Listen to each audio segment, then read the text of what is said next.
আচ্ছা, আপনি কিছু মনে না করলে একটা কথা কই। সকালবেলা আপনারা যেগুলা কি দিয়া নাস্তা করেন, এটা খায়া তো আমগুর ফ্যাটই পড়ে না। চাষে একটু বুঝায় কর না, আমগুর লাইগা গরম গরম জলজলা করে সাদা ভাত রান্না দিত। তবে কে ভাত রান্না করবে আপনাদের জন্য? ভাতে পানি দিয়ে ফেলেছি। ম্যাডাম, আপনি ভাতের মধ্যে পানি দিয়ে দিয়েছেন?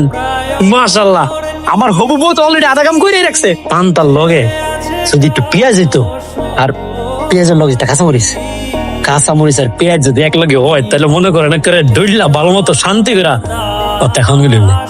হোয়াট? মানে আমি খাবার খেতে বসে খাবার রেখে লবণ মরিচ আনতে যেতে হবে? আমি কারোর জন্য লবণ মরিচ আনতে পারবো না বাবা। কি কেন?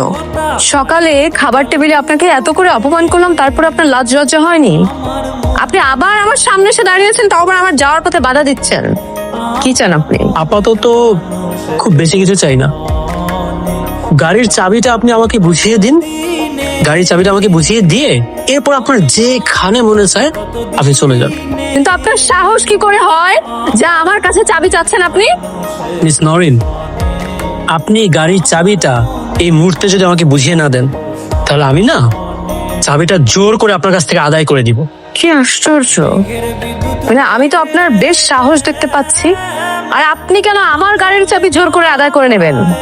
এই যে গাড়িটা নিয়ে আপনি এত বড়াই করছেন, এই গাড়িটা, এই যে বিল্ডিং আপনি থাকেন, এই বিল্ডিং, যে টাকা নিয়ে আপনার এত ফুটানি, এই টাকা, আপনার বাবার কোম্পানি, ব্যবসা, সবকিছু, এগুলো একটা আপনার না, এগুলো আমার আর আমার বাবার।